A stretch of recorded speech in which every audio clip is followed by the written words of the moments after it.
Direktahan, walang kasinungalingan, serbisyong totoo lang. Dalawang weekend bago ang Pasko, mga mamimili. Tagsa sa night market ng Divisoria para sa kanilang Christmas shopping. Ilang tintang paputok sa Bukawi, Bulacan, ininspeksyon ng DTI. Tripling dagdag singil sa toll sa SLEX. Gusto pa raw dagdagan. DRB the 1%. So may naman. Morong 43. Posibleng makalaya bago ang Pasko. Base sa utos ni Pangulong Noynoy Aquino.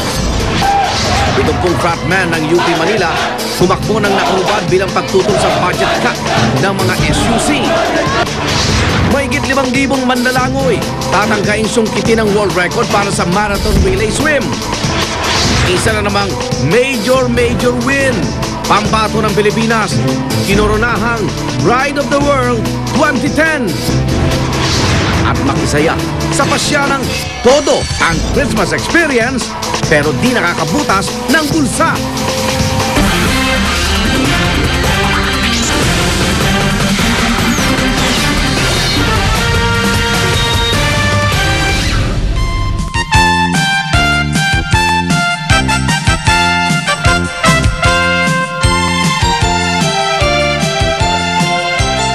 Labing-limang araw bago magpasko, yan po ang sitwasyon sa night market sa Divisoria at sa mga oras na ito. Makita nyo, siksikan pa rin po ang mga tao at hindi ko alam kung sila paparating pa lang dyan o nag-uuwian na. Pero ngayon po talagang hinahabol na dahil mura pa rin po kung ikumpara sa ibang mga pamilihan ang presyo ng inyong mga naisipan regalo sa inyong mga mahal sa buhay sa darating ng Pasko dyan po sa area na yan ng Divisoria.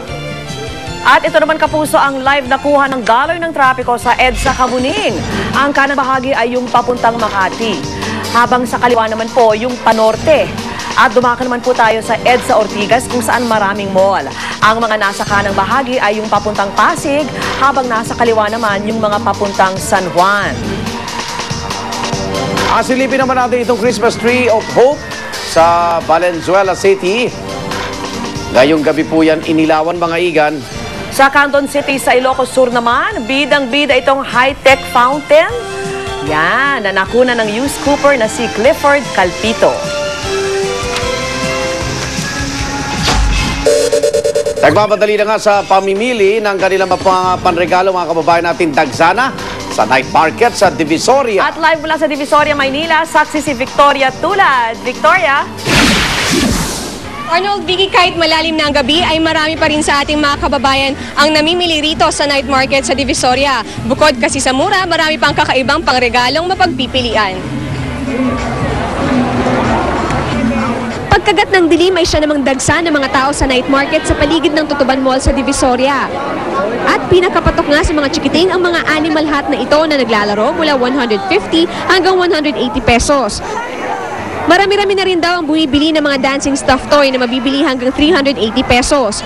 Kung pandisenyo naman sa bahay ang gusto mong ipangregalo, merong mga nakatutuwang lamp na 120 hanggang 230 pesos ang presyo.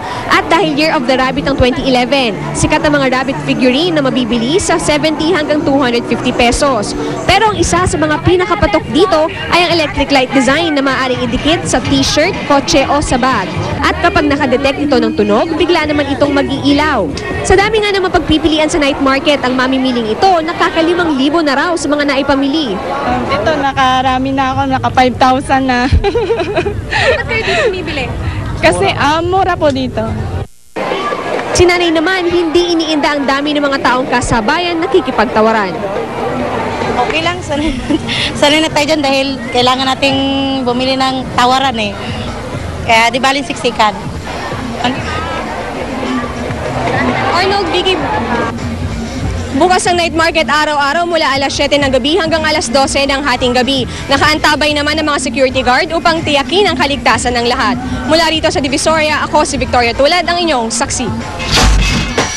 Wala nang tulugan ang daan-daan nating kababayang nakikiisa sa Guinness World Record attempt ng bansa para sa pinakamaraming kalahok sa isang relay swim. At live mula sa Diliman, Quezon City, saksi si Cedric Castillo. Cedric.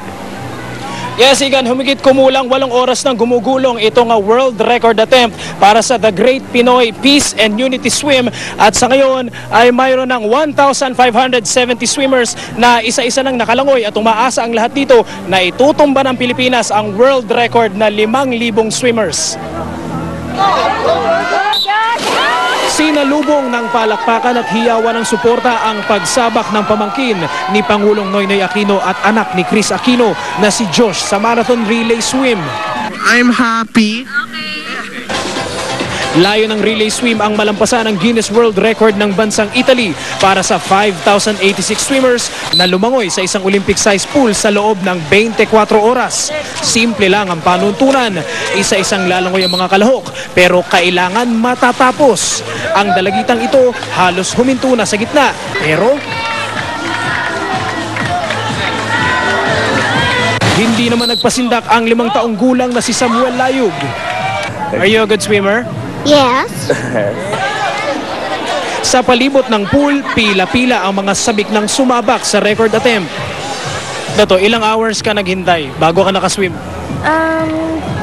Mga 2 hours po ata. Kamusta naman? Nakakapagod po. Sa registration area, nag-uumapaw na rin ang mga delegado mula sa mga grupong skinheads na ito hanggang sa pulutong ng mga barakong walang inip na pumila. At habang lumalalim ang gabi, tila lalo pang nadadagdagan ang mga dumarating. Sa ngayon nga, aabutin na raw ng hanggang 5 oras na paghihintay bago makasalang sa pool. Siguro po, abutin na po ng madaling araw, mga 3 a.m. na po siguro, sir. Okay lang sa'yo yun? Okay lang po, sir. Bakit? Basta po manalo. Galing pa kayo Bataan? Yes, sir. Actually, sir, matagal na kaming biyahe. Kaso, para dito, kakayanin namin lahat. Alas 4 ng hapon bukas, isasara ang registration sa mga gustong lumahok. Igan, sa labas naman itong Diliman Prep School kung saan ginaganap ang event, nagkabuhol-buhol na ang traffic sa northbound lane ng Commonwealth Avenue sa dami na nakaparking sa labas nitong venue. Pero dito sa loob, damang-dama ang pag-asa na makakamit ang world record nating mga Pinoy. Live mula rito sa Quezon City, ako si Cedric Castillo, ang inyong saksi. Kayo po, kung may world record kayong gustong iset o mabreak, ano kaya yon? Tinanong po natin yan sa ating mga kapuso sa Facebook at Twitter at narito po ang kanilang mga sagot. Para Pinoy na Pinoy, mungkahin ni Dolly Jill, make a world record for the largest pot adobo in the world. Kaya natin yun, promise. Tweet naman ni Mon Mendizabal, dahil sa likas na masayahin ng Pinoy, kayang-kaya kong may ukit ang pinakamatagal na pagtawa. Target naman ni Hoodwink, ang pinakamalayong narating sa Plants vs. Zombies Endless Level pero nasa 1,415 pa lang ako. Ayan, at biro naman ni J.O. Robrigado, it would be for the longest time spent by a person in a traffic jam. Tonight, I might be qualified. Samantala, di malayo maging merry ang tinaguriang Christmas para po sa Morong 43. Yan ay matapos iutos si Pangulong Noynoy Aquino na bawiin na ang mga kaso laban sa kanila. Saksi si Lia Manyalak. Therefore, I have ordered the DOJ to withdraw the informations filed before the court.